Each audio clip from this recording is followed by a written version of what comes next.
меня увидят. Ну хотя бы не снимать свои скотчи. Меня просто можно снять, но со скотчем не надо. Потом вопросы ко мне будут.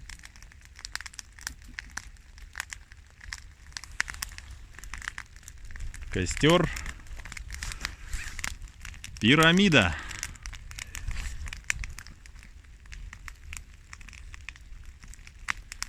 Прекрасно горит. Чудесно. А вот мои помощники. Два топора. Фискарс X15 разрисованы и Белота леруашная. Сейчас такие не продают уже в Леруа. За 1100 брал или 1200. Такая вот погодка. Природа. Дождь пошел, как всегда. Стоило выбраться на природу, как пошел назойливый дождь.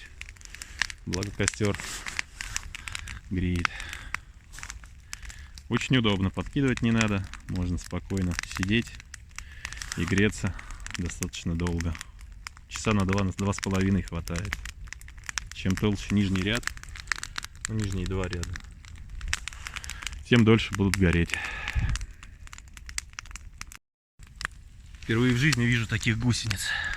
Опа! Не сжечь бы телефон. Жарко стало. И вон еще одна вылазит. О, ныряй. Ой, блин. Да, детям лучше это не смотреть. Страшные кадры с мучительной смерти. Бывает. Это же природа. Я не знал, что там живут какие-то твари. Час горения. Час 10.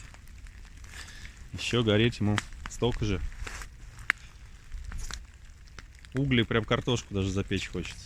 Мощные. Ну, как всегда, картошку я не брал. Поэтому только одни желания.